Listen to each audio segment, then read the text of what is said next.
कभी सोचा है कि एक पके हुए फल की मीठी खुशबू और एक पावरफुल विस्फोटक, इन दोनों में क्या कोई कनेक्शन हो सकता है? जी हाँ, हो सकता है। और इसका जवाब छिपा है केमिकल कंपाउंड्स की एक बहुत ही दिलचस्प फैमिली में, जिसके बारे में आज हम बात करने वाले हैं। नाइट्रो कंपाउंड्स और अमीन। चलिए इसी दिलचस्प सवाल से आज की बात शुरू करते हैं। डीएनए जो हमारी जिंदगी का कोड है, विस्फोटक जो इतनी तबाही मचा सकते हैं, और सेब की महक, इन सब में आखिर कॉमन क्या है?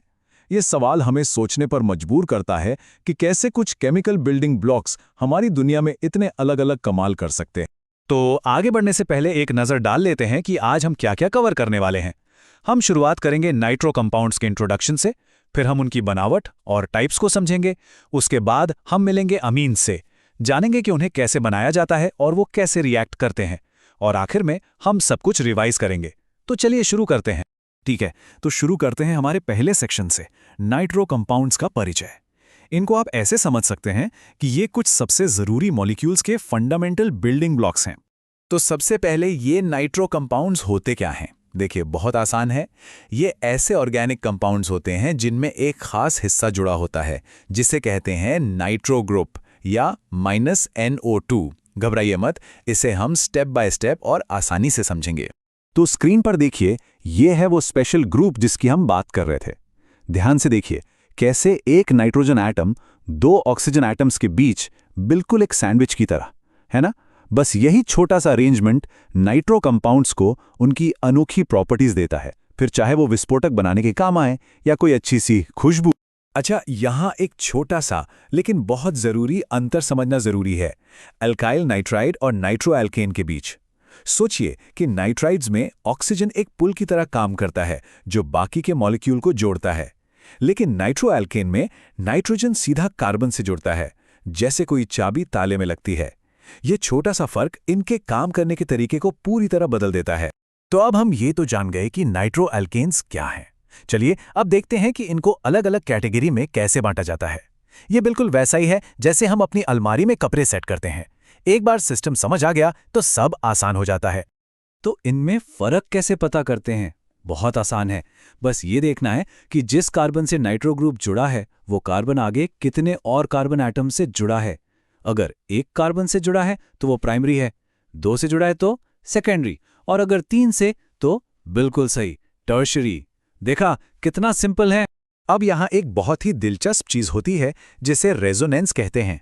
इसका मतलब यह है कि जो इलेक्ट्रॉन्स हैं वो एक जगह टिके नहीं रहते, वो दोनों ऑक्सीजन एटम्स के बीच घूमते रहते हैं। इससे क्या होता है? इससे NO बॉन्ड्स एक जैसे हो जाते हैं और ये ग्रुप बहुत स्टेबल यानी स्थिर हो जाता है। और यही स्टेबिलिटी कुछ नाइट्रो कंपाउंड्स को इतना पावरफुल बनाती है। चलिए अब एक छोटा सा सवाल दिमाग लगाइए। हम जानते हैं कि टॉटोमेरिज्म के लिए एक अल्फा हाइड्रोजन एटम होना जरूरी है। तो अब सोचिए, क्या टर्शियरी नाइट्रो एल्केन में ये कंडीशन पूरी होती है? क्या वो टॉटोमेरिज्म दिखा सकते हैं? एक पल के लिए सोचिए जरा। तो नाइट्रो कंपाउंड्स की बुनियाद तो हमने समझ ली। अब वक्त है हमारे आज के दूसरे हीरो से मिलने का। चलिए अब बात करते हैं अमीन की।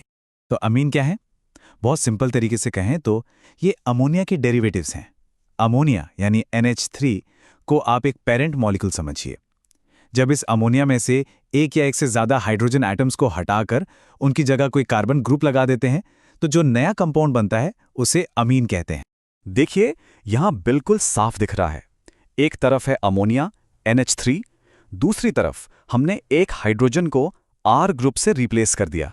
R का मतलब यहां कोई भी कार्बन चेन हो सकती है, और बस इस एक छोटे से बदलाव से हमें एक बिल्कुल नया मॉलिक्यूल मिल जाता है जिसे हम प्राइमरी अमीन कहते हैं। तो जैसे हमने नाइट्रो एल्केन को क्लासिफाई किया था, वैसे ही अमीन को भी क्लासिफाई करना बहुत आसान है।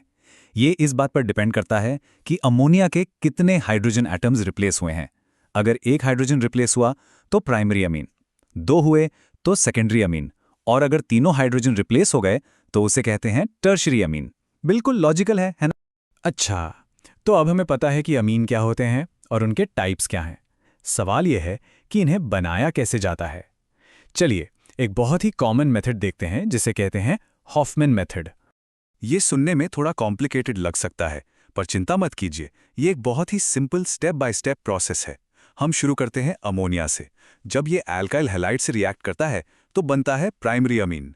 अब ये जो प्राइमरी अमीन बना है ये फिर से रिएक्ट करता है और बन जाता है सेकेंडरी अमीन।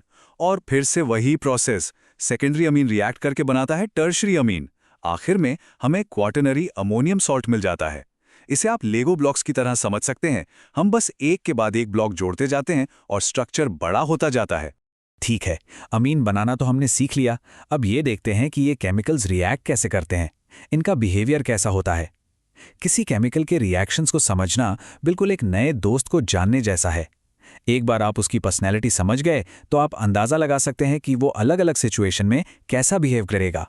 तो सबसे पहली और सबसे ज़रूरी बात, अमीन बेसिक नेचर के होते हैं, बिल्कुल अपने पेरेंट मॉलिक्यूल अमोनिया की तरह।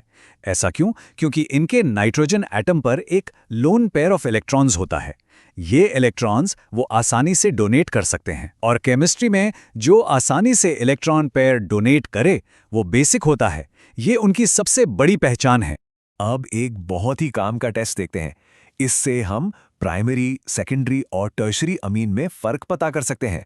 हम इन तीनों को रिएक्ट कराते हैं नाइट्रस एसिड से, और मजेदार बात यह है कि तीनों अलग अलग प्रोडक्ट देते हैं।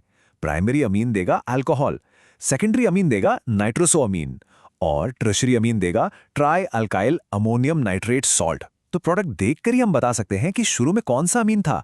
ये एक तरह का आइडेंटिटी टेस्ट है। चलिए, तो हमने काफ़ी कुछ सीख लिया है। अब जल्दी से सारे ज़रूरी पॉइंट्स को एक बार रिवाइज कर लेते हैं ताकि सब कुछ अच्छे से याद हो जाए। तो हमने क्या क्या सीखा? पहला, नाइट्रो कंपाउंड्स में NO2 फंक्शनल ग्रुप होता है। दूसरा, अमीन जो हैं वो अमोनिया के डेरिवेटिव होते हैं। तीसरा, इनका क्लासिफिकेशन बहुत लॉजिकल है। चौथा, हॉफमैन मेथड से इन्हें स्टेप बाय स्टेप बनाया जा सकता है। और आखिर में अलग अलग टाइप के अमीन अलग अलग रिएक्शन देते हैं जिससे उनकी पहचान हो सकती है। अब जो कुछ भी हमने सीखा है उसको टेस्ट करने का टाइम है। ये एक पिछले साल का सवाल है।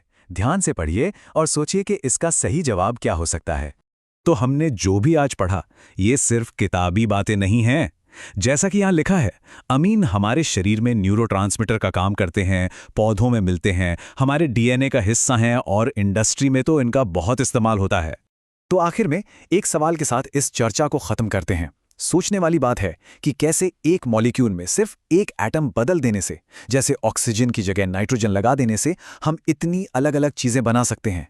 एक तरफ सिंथेटिक महक और दूसरी तरफ जिंदगी के बिल्डिंग ब्लॉक्स। यही तो है ऑर्गेनिक केमिस्ट्री का कमाल।